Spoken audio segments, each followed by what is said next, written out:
Hi, this is Peter Godinez, your host of Your Pivot Journey, and we're continuing on some of my VIP friends from Cal Poly journey. And I have on the line right now Jim Warrick, who I was actually a freshman when he was a senior. So I was this punky freshman. He's this heroic, Oh yeah. Superman, senior, but yet he treated me with decency and respect. And this is kind of like the foundation of this particular interview. So with that, Jim, why don't you say a quick hello to your fellow Cal Poly and everybody else who's listening? Hey everybody, it's great to be here, and I hope that there's some of you out there watching. I miss all you guys, but hello. So, let's just start from the beginning. I've done these interviews, and what makes it so fascinating, Jim, is, Jim, where does your journey begin? So go back as far as you want and give us a little story in terms of your journey. Well, if you want me to go way back, when I was a kid, I grew up in Lompoc. I was born in Lompoc, raised in Lompoc. I live in Lompoc still. Wasn't really by design, but that's how it turned out. I grew up like everybody else, just a kid on the street playing games with my neighbors and buddies, and played all the games that everybody played.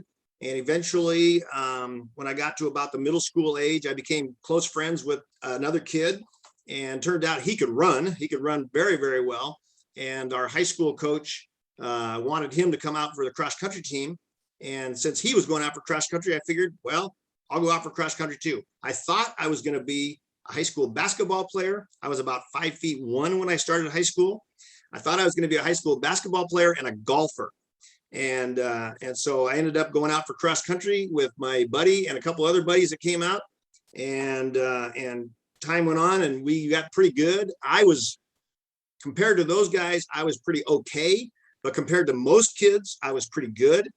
And so we had a program, a cross country and track program that was pretty outstanding. We won all the time, and we just really had a good time. Somewhere along the line, and I can actually remember certain things, and I can remember when kind of like the light bulb goes on every once in a while. And I remember the day that the light bulb went on, I was out actually running on my own. I was a junior in high school, and I was out running on my own.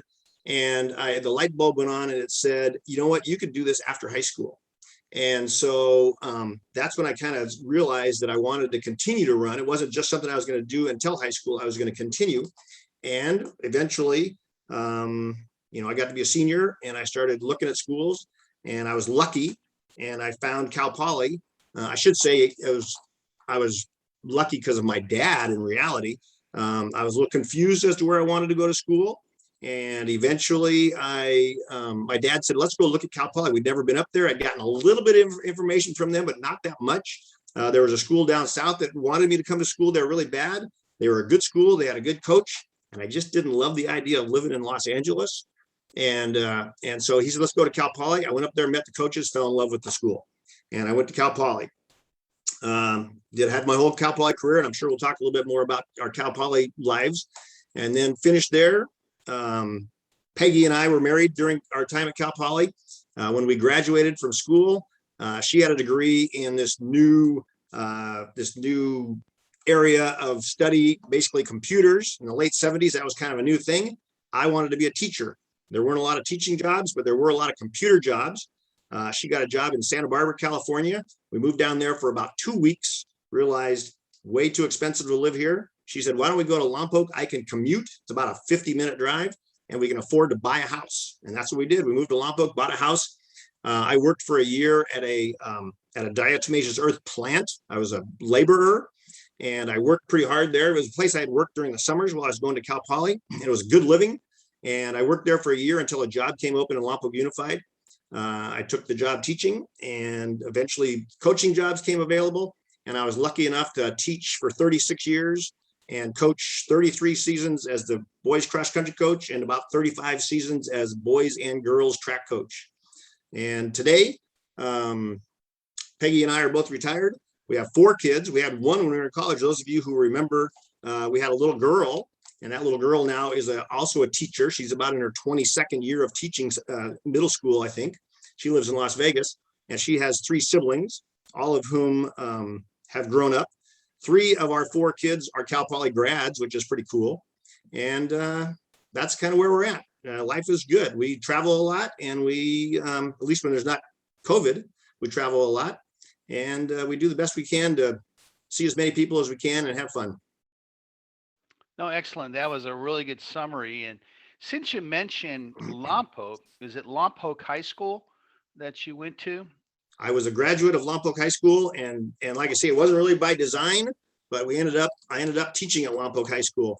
Like I say, Peg and I when we finished school at Cal Poly, we were going to go whichever one of us got the best job offer. Well, unfortunately, in the late 70s, teaching jobs were hard to come by, and computer jobs were pretty much everywhere. And she had quite a few offers, and the best offer was Santa Barbara. And so, like I say, we went to Santa Barbara, realized it was too expensive, and ended up in Lompoc. And the reason I had mentioned Lompoc is so many people pronounce it Lompoc, which I always corrected them and gotten a lot of verbal matches on that one. But I guess just things name some of the great people who actually came in there, and many people have talked about Jim Schenkel. Was there. I think he was a little bit younger than you. He's 1 year, one class behind me. Yeah. Yes, and I remember him because he ran against somebody from West Covina High School named Ray Wixel, who I was close friends with. And then I got to mention, Sethel Thompson, the wrestler, who was from Lompoc. And then Richard Burton was also from Lompoc, played football for a period of time there, New Schenkel. But, there were some great people who actually came out of Lompoc. And I certainly remember it growing up and had exposure to Santa Maria. And I have been at that diatomaceous earth plant. I want you to know, really? Jim. And I remember being afraid the fact that if they had some kind of lockdown, you were there until they could let you go. So I was probably happy to get out of there.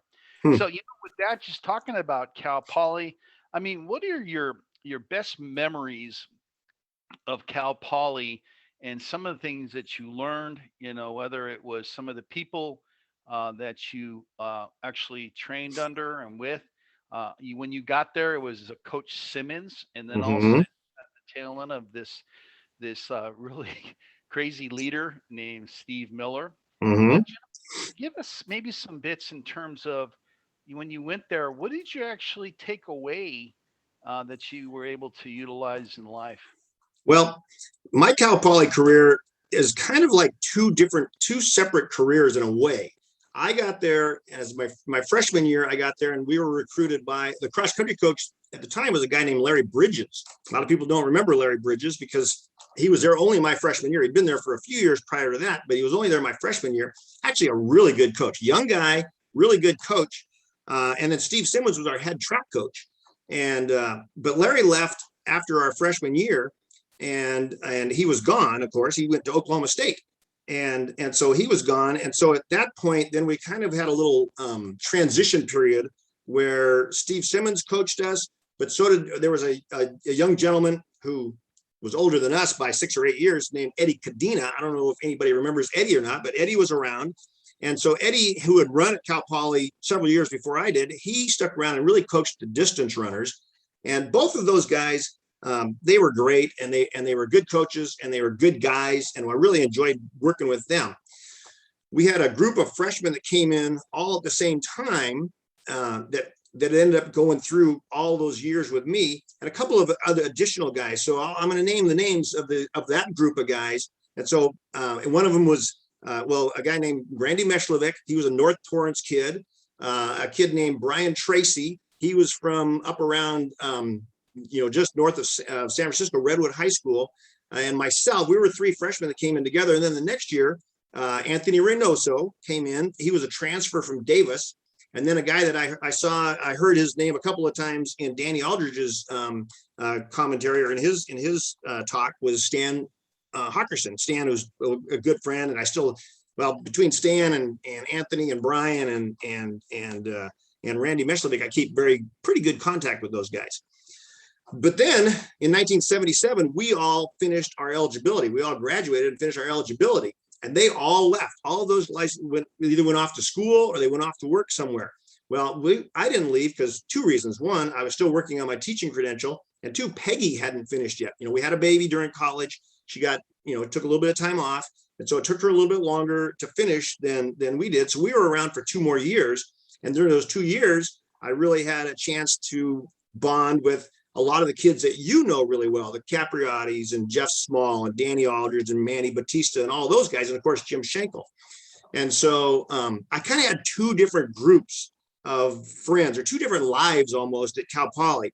My second life, I spent more, those 2 years that I was there, I was really kind of going to school part-time, and I was still able to run. I didn't have any eligibility, but I was still able to run and train. And I spent a lot of time with Coach Miller, spent a lot of time in his office. It was kind of funny. I was thinking about this the other day, and I thought, I spent a lot of time in his office, and I thought that he enjoyed me being in there with him. But I kind of wonder now, if he's thinking, what's this kid ever going to go away? I got work to do, but I was in there and I was picking his brain, and and you know how Miller is. He's glad to talk to you. He's so good at talking, and you love to listen to him. And so I really felt like I learned a lot from Coach Miller in those couple of years. Well, a year that he coached me, and then those couple of years afterward, where I got to just kind of hang out and learn. And so what did I take away? I took away, main thing you take away is friendships and all the time you spend with your buddies. And even though you went our separate ways, you still hear from them, you still see them, you still get to talk to them once in a while. And there's nothing better than those guys, and now with social media, we have a little more contact with some of them. So that's been really good. As far as what did I learn and how did I use it? The thing that I have to go backwards a little bit, back to my high school program. And I don't know if you want me to keep going or not, but back to my high school program, we had a coach that was really, really good. He had built this program before we got to school. They were winning a lot. When our group got to school, it was a little bit more of a special group. And not only did we continue to win, but we won championships. But this coach, he was so good at figuring out what people should do, what events. I'm talking about track now. And he put the right people in the right places so that they would be the best they could possibly be. That's the really good things about him. The thing that today wouldn't work so well, he was an old school coach. And so oftentimes he would yell at you. He would scream at you. He would, tell you that you weren't doing what you were supposed to do and those kinds of things. In those days, we could get away with it. Today, not as easily. Today, if you do that kind of stuff, a lot of the kids will say, maybe I just don't need this anymore. Maybe I'll do something else. And so from that point of view, like I say, he was really good at getting people out there. He was really good at putting people in the right places, but sometimes he alienated kids. It was funny. It worked for him because we had a lot of kids out. Half of them actually really liked him, which I was one of them. Half of them detested him. But the ones that really liked him, they worked hard because they wanted to show him how good they could be for him. The kids who hated him, they worked really hard because they were going to prove to him that they were better than what he said. It worked for him. He was a genius in a way because he had all these kids working really hard. Well, now you fast forward to when I got to college, and the big difference when I got to college, both Coach Bridges and Coach Miller were really good teachers. A lot of people forget that coaching is teaching, and they were both really good teachers. And they would explain to us what we were doing and why we were doing it. In my high school time, that never happened. He just told us, this is what you're going to do. And we did it, and it worked. But in college, the explanation was there, why we were doing this workout, what we were going to do the next workout, and what the reason was for it and what it should do. And so that really helped me later as a coach, because I would try and teach my kids, this is the reason why we're doing these things. The other thing that Coach Miller was so good at, he was so good at building your confidence. He was so good at telling you how good you were. And the thing is, he wasn't making it up. Sometimes, Coach Miller, he can say a lot of things and it's fun to listen to, but when he wants to, he can let you know, this is what you are, this is where you are, and this is what you should be able to do. And he wasn't messing around because he understood what he thought you could do. And I'm going to give you an example of a workout that he used to do with us once in a while. And I ended up using the same workout as a coach. We would get on the track. I don't know if anybody remembers the lower track at Cal Poly. It doesn't exist anymore, but we didn't do any of our workouts on the track that is the track today. There was another track down kind of by the football stadium. That's where we did all our workouts. And I can remember we were doing a workout, and I don't remember the exact workout, but it was hard. And we were busting our behinds, and we were doing it, and we got it done. And before we finished, we were glad to be done. He says, come over here. I want to talk to you guys. And he just gradually brings us over to the start line. We don't even know it. And he says, okay, now everybody run a 5-minute mile. And it's like, what? Because we thought we were just totally dead. Of course, what did we do? We all ran a sub 5-minute mile. He knew we could do it. And all it did is build all our confidence. We ran this really tough workout.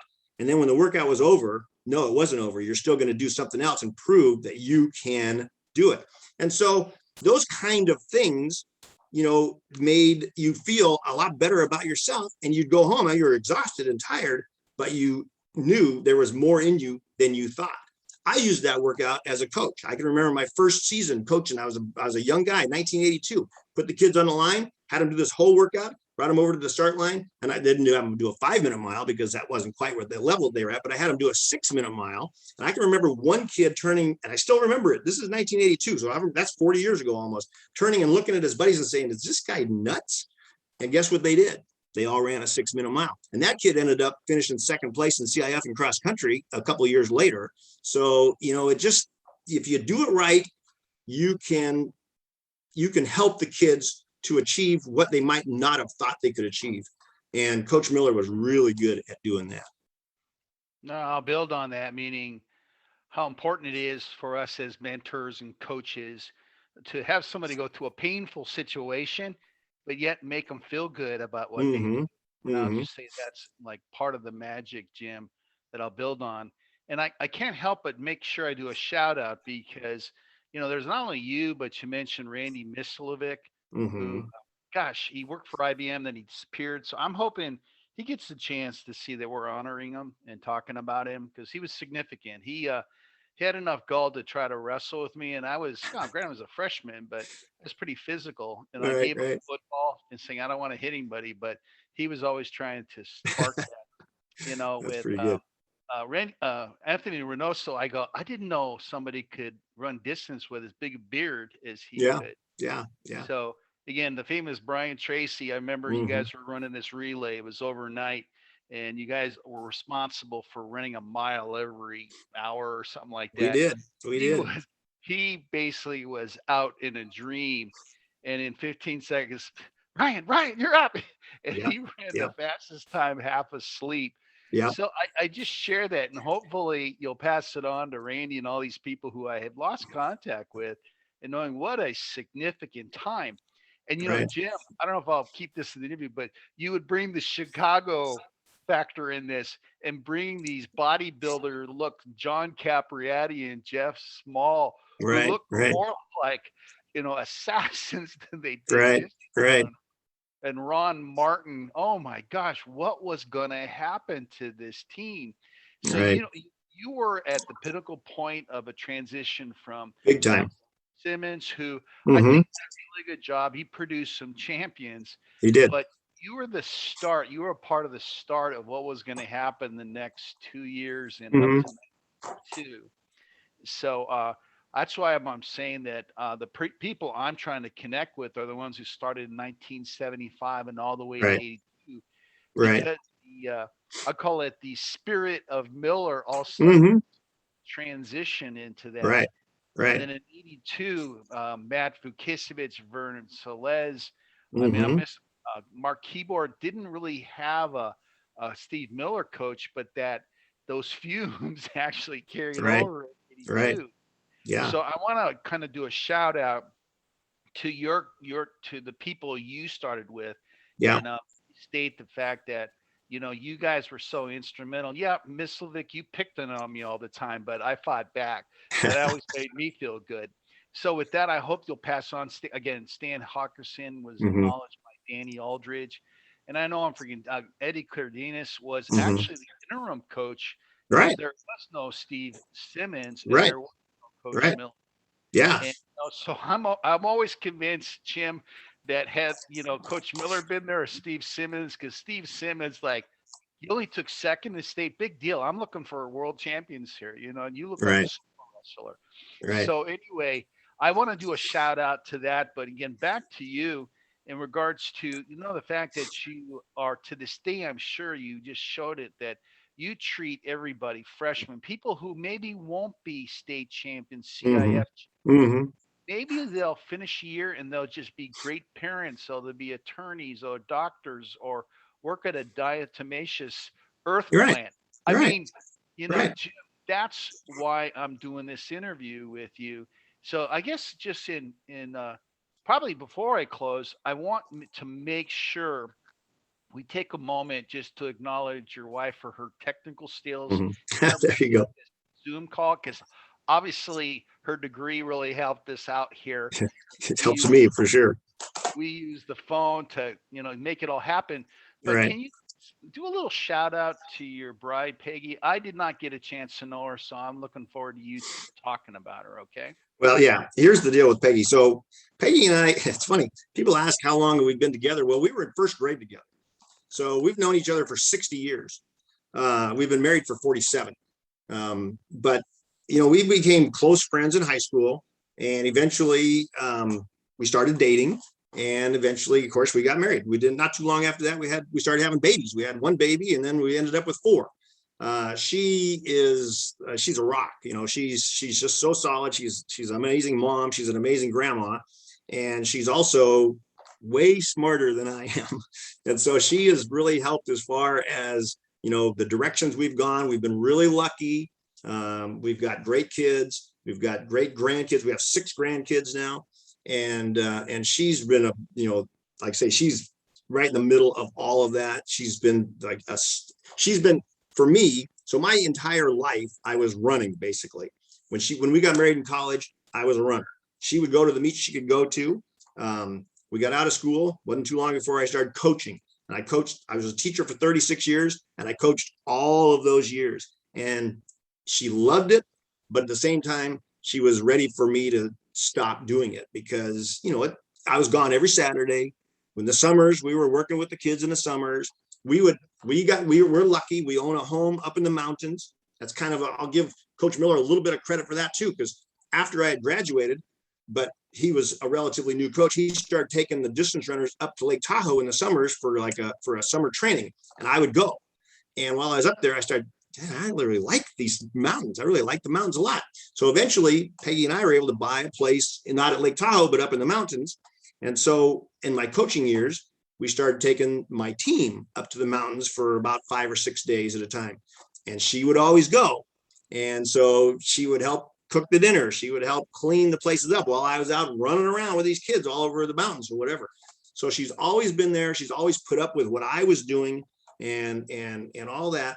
And so today, we're both retired. We both retired at the same time 5 years ago. She was a teacher too. She taught at Allen Hancock College. We both retired in 2016. And since then, the two of us have tried to travel as much as possible. We spend as much time as we can, of course, with our families. We've been all over the world. When COVID hit, we couldn't travel as much. So we just bought a van. Now we're driving around in the van as much as we can. And so the bottom line is that she's just been there all this time, and she's always kind of had my back. And she's always put up with the things that I wanted to do. I'm lucky because she likes a lot of the things that I like. And so it's worked out really good. I couldn't have been luckier with my partner. That's for sure.